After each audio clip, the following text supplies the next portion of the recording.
Hey guys, this is God of Politics, and welcome back to a brand new video. But before we get started with this video, please like this video and subscribe to the channel. Also, join the Discord that is linked down in the description, and check out the website, which is linked down in the description. But in today's video, I do want to do a video saying why the Arizona Senate race will go to the Democrats. I didn't think I'd have to make this video because it seems so clear that this race is easily favored for the Democratic Party and for Mark Kelly, who is running in it.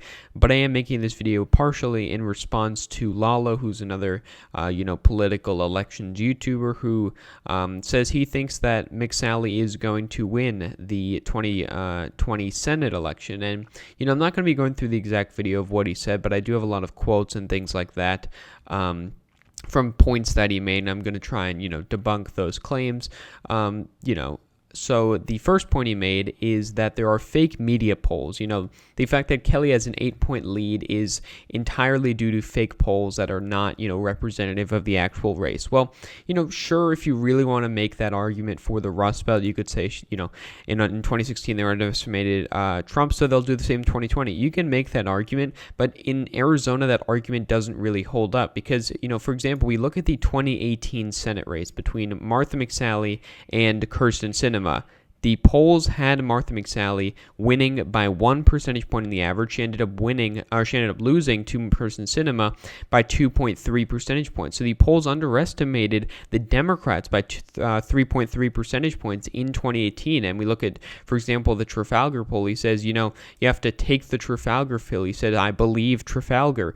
Trafalgar had McSally up 2 and Sinema won by 2.3. So, they underestimated Democrats like a lot of the time. That's what Trafalgar does. In the Rust Belt, their polling has generally been quite accurate. In the Sun Belt, their polling has generally been quite bad. And it's been underestimating Democrats consistently in the Sun Belt. So their poll underestimated Democrats in the Sun Belt, or in this race specifically, by 4.3 percentage points. And now they have a most recent poll, which came out with Mark Kelly up 2 percentage points. So, I would have given a little bit of slack to Lalo because he, did say, when he made the video, the Trafalgar Group poll for the Arizona Senate race had not been released yet. He was only talking about the presidential race from the poll they released, which had Trump up 4. Now, I would have given him slack, but, I talked to him and he still thinks that the Arizona Senate race is tilt Republican, despite the fact that a pollster which consistently overestimates Republicans in the Sun Belt still shows that a Democrat, Mark Kelly, is winning by 2 percentage points. He said, also about the presidential race, he said people with, half a brain cell are the people that think Trump's going to win. Well, you look at the presidential race, you see the polls, which were accurate in 2016. They had Trump winning by 4. He won by 3.5. Those polls currently show Biden up by 2.7 percentage points. The county that controls most of the state's politics is Maricopa County, which, swung 10 points blue in 2016, swung another, 6 points blue in 2018. That's the reason that the state's trending blue, and there's no signs that that trend is going to slow down, and that is because of the suburban trend, those college-educated voters, and also the population gain in that area that is causing the county to trend blue. Now, this applies to the presidential election, but also the Senate election, and, Trump only won this state by 3.5 percentage points in 2016, and the changes in the national environment without a trend in the overall state would still make it so that the state would probably go blue, but you also have the fact that the state is naturally trending blue, so it's foolish to think that, it's foolish and disingenuous to say that you have half a brain cell only if you think that Trump is going to win. He also said that if Trump wins the state of Arizona by more than 2 percentage points, which first of all, I believe that is unlikely. It says if that did happen, if Trump wins by more than 2, he did say 3 points later in the video, but he said 2 originally, then McSally will win.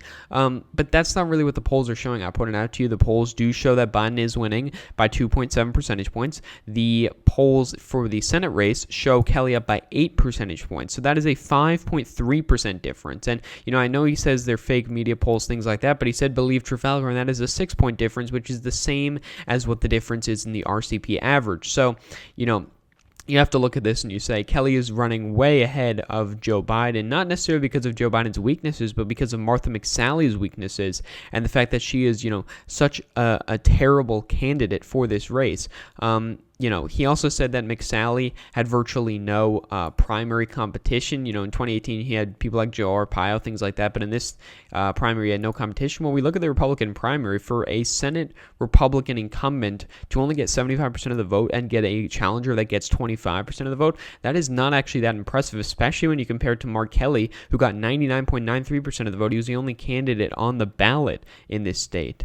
So the fact that Martha McSally didn't do that well in the primary and Kelly did actually helps Kelly's case, because, Kelly has a unified party. He, did better in terms, got more votes than Martha McSally, even though he was in an uncontested primary. The total votes went to the Republicans, but that's because, you had a primary opponent for, Martha McSally.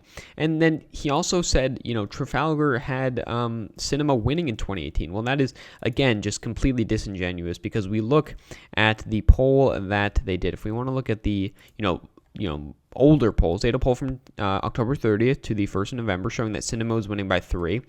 And sure, they got 50 to 47, and then that was what the result was. But they did another poll, and they showed that McSally was winning. And, if you want to make the point that, Sinema only won because all the undecideds went to her. Trafalgar had it at 47. She ended up with 47.6. Sinema just proved with the undecideds. Well, if you're going to make that argument, then you could make the argument that the 2016 polls in the Rust Belt were right, because you look at pretty much every swing state, Hillary Clinton improved on her margins in the RCP average, even though the polls, were way off in certain situations. So you can't really make that argument with, you can't just pick and choose saying, Sinema improved with the undecideds, but the polls in the Rust Belt in 2016 were completely off. You cannot have it both ways. And I quote him directly. You can look at the video, which I'll link down in the description, saying, Trafalgar is right. Well, they got it wrong in 2016 in 2018, underestimating Democrats. And, now they do have Mark Kelly winning by 2 percentage points. So I don't really see much of an argument for how this race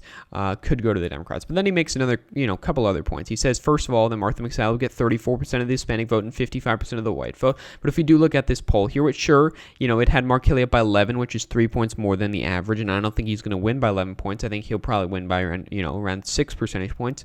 But if we do look at the Senate elections result, it only has McSally at 45% of the white vote. It has her at 26% of the Hispanic vote. Now, I would quote Trafalgar since he seems to love it so much, but Trafalgar doesn't even give the crosstabs of their polls. But from the one poll, or one of a few polls that shows the full crosstabs, Martha McSally is not getting anywhere near the support she needs amongst white voters and Hispanic voters. And then he also makes the point that, the fact that the wall is being built is going to pull McSally over the line. But if we look at the 2016 exit polls, only 45% of people in Arizona supported the wall, 51% opposed it. So, even in Arizona, a state, that's traditionally very conservative, very traditional, very conservative historically, and you would think that they would support the wall. Only 45% of people didn't. Almost all of those people voted for Trump anyway. So that is not really going to make much of an impact. He also said, the 2018 race was riddled with fraud, and that Sinema didn't deserve to win. Well, that, is another completely ridiculous argument that's been debunked multiple times. I don't even have to talk about that. Then we also look at the fundraising data. He said it's not that bad for Martha McSally, but we look at Martha McSally, who did the last report on the 8th of September. Kelly's was on the 15th of July, and Kelly's was already 15 million more raised than Martha McSally, a 2-to-1 over a 2-to-1 or almost a 2-to-1 fund cash on hand advantage. And this is the fact that Kelly had reported his numbers 2 months earlier than Martha McSally. So if we look at his numbers right now, which, will be up by the 15th, which is the campaign finance deadline, we see that, he's going to have a lot more money than Martha McSally, which makes, a big impact. And then he made a point, I see he is in Arizona. He says he's in Arizona. He said, I see 5 Kelly ads for every 7 McSally ads. That's just a completely anecdotal argument. I could say, I saw 5 Trump ads in, Illinois today, and so Illinois is going to go red. That doesn't really make much sense. You can't use those kinds of anecdotal arguments. The rest of the video is kind of talking about the importance of Arizona for the Senate majority, which I do agree with. I do agree that Arizona is a very important seat to get the Senate majority, but, Democrats are in a very good position for it right now. Republicans aren't even putting that much, effort into winning the Arizona Senate seat. They've kind of given up at this point, and really, I would agree with them. This is, probably if they're going to win the Senate, it'll be maybe the 53rd seat. I think Republicans will win North Carolina and Maine and even Michigan before they will win the Arizona Senate seat. I give, Mark Kelly over a 90% chance of winning. Martha McSally has virtually no chance, and she's going to be responsible for both Senate seats in Arizona flipping to the Democrats. She's not a good candidate, and that is why she is going to lose. So thank you all for watching this video. Please like this video and subscribe to the channel. Also, join the Discord that is linked down in the description, and check out the website, which is also linked down in the description. So again, guys, thank you all for watching this video, and I will see you guys later.